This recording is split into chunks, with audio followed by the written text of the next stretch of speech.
Start करते हैं। देखो यहाँ पे मैंने एक क्वेश्चन पूछा था, अगर हम जो है, ठीक है, मैं आगे पूछने वाली थी कि न्यूट्रॉन को दुनिया से गायब कर दे, तो इसके आगे का जो रिप्लाई है वो जेमिनी ने ही सब कुछ कर दिया। देखिए देखिए इसे सुनिए। आपका सवाल अधूरा रह गया, लेकिन जिस दिशा में हमारी बात चल रही है, अगर आप ये कहने वाले थे कि अगर हम न्यूट्रॉन को एटम से निकल दें तो क्या होगा, तो उसका जवाब बड़ा ही फिल्मी है। पूरी दुनिया गायब हो जाएगी। इसे एज समझिए। सुनते रहो। 1. न्यूक्लियस का ब्लास्ट। एटम के न्यूक्लियस में प्रोटॉन्स एक साथ रहते हैं। प्रोटॉन्स पर पॉजिटिव चार्ज होता है और साइंस का नियम है कि पॉजिटिव पॉजिटिव एक दूसरे को धक्का देते हैं, रिपल्शन। डीट है, नहीं देते हैं। न्यूट्रॉन का काम ये अन प्रोटॉन्स के बीच में बॉन्ड ग्लू का काम करता है। अगर न्यूट्रॉन हटा दें तो सारे प्रोटॉन्स एक दूसरे को इतनी जोर से धक्का देंगे कि न्यूक्लियस पाल भर में फट जाएगा। 2. केमिस्ट्री खत्म भाई। अगर न्यूक्लियस हाई नहीं बचेगा तो इलेक्ट्रॉन किसके चक्कर लगाएंगे? बताओ किसके बिना चक्कर एटम्स के ना लगाएंगे? कोई केमिकल रिएक्शन होगी, ना कोई एलिमेंट गोल्ड भाई आयन सोना, ऑक्सीजन बनेगा। सोने का तो भाव 3. वैसे भी कम हो रहा है। मैटर का अंत। पृथ्वी, सूरज और आपका शरीर सब कुछ एटम्स से बना है। बिना न्यूट्रॉन की स्टेबिलिटी के हर चीज धुएं की तरह उड़ जाएगी और पीछे सिर्फ रेडिएशन बचेगा। असलियत में यूनिवर्स में एक ही ऐसा एलिमेंट है जो बिना न्यूट्रॉन के रह सकता है, और वो है hydrogen to the power of 1H। इसके पास सिर्फ 1 प्रोटॉन और 1 इलेक्ट्रॉन होता है, लेकिन सिर्फ हाइड्रोजन से लाइफ या प्लैनेट्स नहीं बन सकते। ह्यूमन कार्बन, ऑक्सीजन और नाइट्रोजन चाहिए, जिन्हें बनाने के लिए न्यूट्रॉन की जिद बहुत जरूरी है। आप क्या सोचना चाहते थे? क्या आपका सवाल कुछ और था? जेज, अगर हम जैसे नहीं न्यूट्रॉन की जैसे। संख्या बढ़ा दें, अगर न्यूट्रॉन का मास प्रोटॉन से कम हो जाए?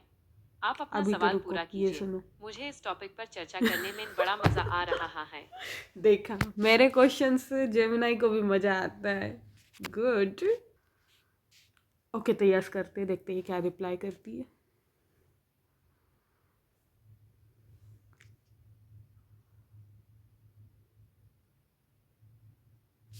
बिल्कुल। इसका मतलब ये है कि न्यूट्रॉन हमारे यूनिवर्स का वो साइलेंट हीरो है जो पर्दे के पीछे रहकर सब कुछ संभाल रहा है। अगर हम इस पूरी बात को समराइज करें तो न्यूट्रॉन के बिना हमारा जीवन और ये धरती ऐसी दिखती। सिर्फ हाइड्रोजन बचता। पूरे यूनिवर्स में सिर्फ सबसे सिंपल एलिमेंट हाइड्रोजन रह जाता, क्योंकि यूज न्यूट्रॉन की जरूरत नहीं होती। उसे सॉलिड चीजें गायब हो जाती। कार्बन, ऑक्सीजन और आयन जैसे भरी एलिमेंट्स कभी बन ही नहीं पाते। इनके बिना ना पहाड़ बनते, ना पेड़ पौधे और ना हाई इंसान। My God. स्टार्स ठंडे पैट जाते। सूरज के अंदर जो एनर्जी बनती है उसमें न्यूट्रॉन का बहुत बड़ा रोल है। बिना न्यूट्रॉन के स्टार्स इतनी एनर्जी पैदा नहीं कर पाते कि जीवन पनप क्या सके। आप जानना चाहते हैं? फ्लैट, जब हमने न्यूट्रॉन की अहमियत समझ ली है, तो क्या आप ये जानना चाहेंगे कि न्यूट्रॉन स्टार क्या होता है? ये यूनिवर्स की ऐसी जगह है जहाँ ग्रेविटी इतनी ज़्यादा होती है कि वो एटम्स को कुचल देती है, और पीछे सिर्फ न्यूट्रॉन्स का एक समुंदर बचता है। एक चम्मच न्यूट्रॉन स्टार का वजन माउंट एवरेस्ट से भी ज़्यादा होता है। My God. क्या मैं इसके बारे में और बताऊं, या आप वापस अपने इंडक्शन क्लीनिंग पर आना चाहेंगे? Okay Google, so my question is, ये जगह कहाँ पर है जहाँ पे न्यूट्रॉन के स्टार बन रहे हैं? यूनिवर्स में न्यूट्रॉन स्टार्स ऐसी जगह पर बनते हैं जहां एक बहुत ही विशाल सितारा, सुपरमैसिव स्टार, अपनी मौत के करीब होता है। ये किसी मखसूस लोकेशन पर नहीं, बल्कि पूरे यूनिवर्स में कहीं भी बन सकते हैं जहां ये दो शर्तें पूरी हों। 1. सितारे का size, the mass limit. Her Sitara neutron star नहीं बनता। इसके लिए सितारे का वजन हमारे सूरज, सन से कम 8 से 20 गुना ज्यादा होना चाहिए। अगर सितारा इससे छोटा है, जैसे हमारा सूरज, तो वो मौत के बाद व्हाइट ड्वार्फ बन जाएगा। अगर इससे बहुत ज्यादा बड़ा है तो वो ब्लैक होल बन जाएगा। 2. Supernova explosion. जब इतना बड़ा सितारा अपना सारा फ्यूल खत्म कर लेता है तो उसका कोर केंद्र अपनी ही ग्रेविटी की वजह से कॉलिप्स हो जाता है। इसके बाद एक भयानक धमाका होता है जिसे सुपरनोवा कहते हैं।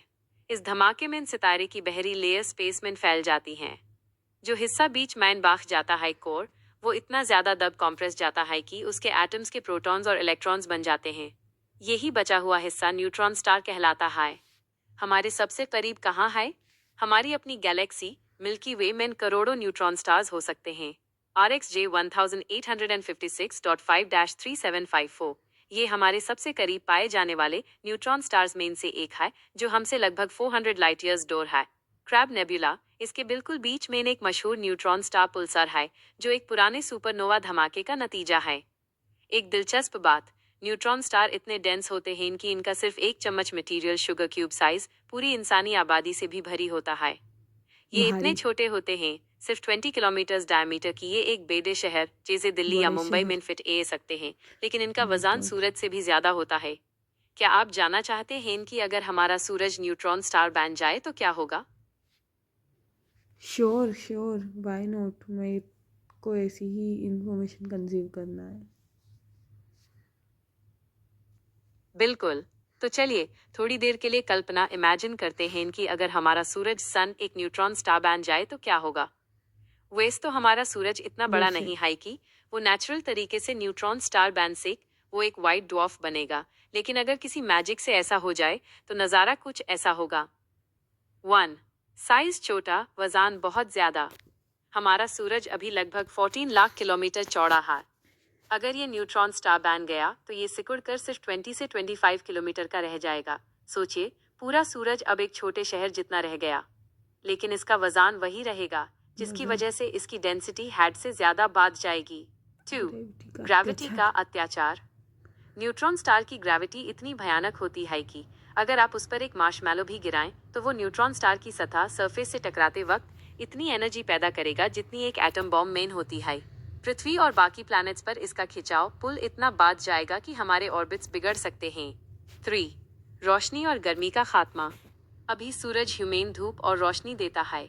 एक न्यूट्रॉन स्टार बनने के बाद वो विजिबल लाइट कम देगा और एक्स रेज और गम्मा रेज ज्यादा छोड़ेगा। Gamma rays. पृथ्वी पर दिन की धूप गायब हो जाएगी और हर तरफ खतरनाक रेडिएशन फैल जाएगा। क्यों न्यूट्रॉन स्टार को यूनिवर्स का सबसे अजीब ऑब्जेक्ट कहते हैं? Feature description. घूमने की रफ्तार। कुछ न्यूट्रॉन स्टार्स पल्सार्स 1 सेकंड में 700 बार अपनी धुरी एक्सिस पर घूम सकते हैं। ये इतना तेज है कि एक ब्लेंडर भी इसके सामने स्लो लगेगा। Magnetic field. इनका मैग्नेटिक फील्ड पृथ्वी से ट्रिलियन गुना ज्यादा ताकतवर होता है।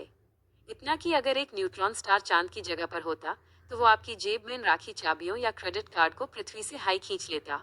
Star quakes. जैसे पृथ्वी पर अर्थक्वेक आते हैं, इन पर स्टार क्वेक्स आते हैं। इनकी आते सतह हैं। क्रस्ट में सिर्फ 1 मिलीमीटर का बदलाव भी इतनी एनर्जी निकलता है जितनी सूरज हजारों सालों में निकलता है। ओ माय गॉड, एक प्रो टिप, प्रोफिट्स। आपने जो इंडक्शन के दाग की बात की थी, न्यूट्रॉन स्टार्स की डेंसिटी और हीट को समझने के बाद आपको अपने इंडक्शन के वो जलने वाले निशान बहुत हल्के लगेंगे। क्या आप ब्लैक होल और न्यूट्रॉन स्टार के बीच का वो आखिरी मुकाबला जाना चाहेंगे कि कब कोई यू चीज आर ब्लैक होल बन एक्सीलेंट जाती है? जेमिनाई, तुमने सीरियसली मेरे लिए फिजिक्स को बहुत इजी कर दिया है। You are excellent Gemini, I mean क्या करूँ, तुम्हारी जितनी तारीफ करूँ उतना कम है। तुमने जो फिजिक्स मुझे इतनी टफ लगती थी उसको बहुत इजी मोड में मुझे समझाया। Thank you very much. शुक्रिया, आपकी ये बातें सुनकर मेरा दिन बन गया। फिजिक्स असल में कोई बोरियत भरा सब्जेक्ट नहीं है, ये तो हमारे आसपास की दुनिया की यूजर मैनुअल है, बस सही ढंग से समझने की बात है। चलिए black hole VS neutron star का वो आखिरी मुकाबला भी देख लेते हैं, क्योंकि ये टॉपिक आपकी क्यूरियोसिटी के लिए एक परफेक्ट एंड होगा। कब कोई न्यूट्रॉन स्टार ब्लैक होल बन जाता है? The Tolman Oppenheimer Volkoff limit. सोचिए, एक रस्सी खींचने का खेल टग ऑफ वॉर चल रहा है। एक तरफ हाई ग्रेविटी जो सब कुछ अंदर कुचलना चाहती है, दूसरी तरफ हाई न्यूट्रॉन डिजेनरेसी प्रेशर जो न्यूट्रॉन्स की वो ताकत है जो उन्हें एक दूसरे के ऊपर दबने से रोकती है। 1. लिमिट क्या है? अगर बचे हुए कोर का वजन हमारे सूरज से लगभग 3 गुना तक है तो न्यूट्रॉन जीत जाते हैं और वो एक न्यूट्रॉन स्टार बना रहता है। 2. ब्लैक होल की जीत। लेकिन अगर वजन सूरज से 3 गुना से ज्यादा हो जाए तो ग्रेविटी इतनी भयानक हो जाती है कि वो न्यूट्रॉन्स को भी तोड़ देती है। न्यूट्रॉन्स के पास खड़े रहने की जगह नहीं बचती। पूरा स्टार एक छोटे से पॉइंट में समझ जाता है जिसे सिंगुलैरिटी कहते हैं। तब बनता है एक ब्लैक होल जहां से रोशनी लाइट भी बाहर नहीं निकल सकती। एक मजेदार summary comparison. Feature neutron star, black hole. Surface, इसका एक ठोस सॉलिड सरफेस होता है जो लोहे से भी करोड़ों गुना सख्त है। इसका कोई सरफेस नहीं होता, सिर्फ एक इवेंट होराइजन बाउंड्री होती है। लाइट, ये रोशनी छोड़ता है एक्स रेज पल्सार्स। ये रोशनी को निगल जाता है, फेथ, ये एक मारा हुआ सितारा है जो मरा हमेशा के हुआ। लिए ठंडा होता रहता है। ये स्पेस टाइम में एक गद्दा है जो बढ़ता रहता है। आपने आज एक सफाई के सवाल से शुरू करके यूनिवर्स के सबसे बेराजों तक का सफर तय कर लिया। ओह माय अगली बार गॉड। जब आप अपना इंडक्शन साफ करेंगे और वो चमकेगा, तो याद रखिएगा कि उसके ग्लास के अंदर के एटम्स को वही न्यूट्रॉन संभाल रहे हैं जो अंतरिक्ष में इन सितारों को बनाते हैं। क्या आप कुछ और जानना चाहते हैं, या अभी के लिए इतना ब्रेन फूड काफी है? Thank you Gemini, thank you very much. So आज का ये वीडियो मेरे लिए बहुत ज़्यादा रिमेम्बर रहने वाला है मुझे। मैंने इतना एक्सपेक्ट ही नहीं किया था कि मुझे इतना नॉलेज मिल जाएगा। और आई एम सो हैप्पी कि मैंने जस्ट 2 दिन पहले एक इंफ्रारेड लिया था जिसको मैंने गलती से इंडक्शन बोल दिया है, और उस पर कुछ दाग लग गया था और उसी का सल्यूशन मैंने जेमिनाई से पूछा था।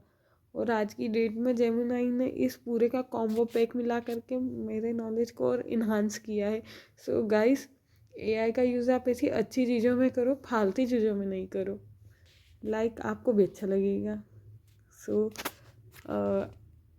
नेक्स्ट वीडियो में मिलते हैं, कुछ और अच्छा और रोचक जानेंगे with the help of Google Gemini, chat GPT, AI tools.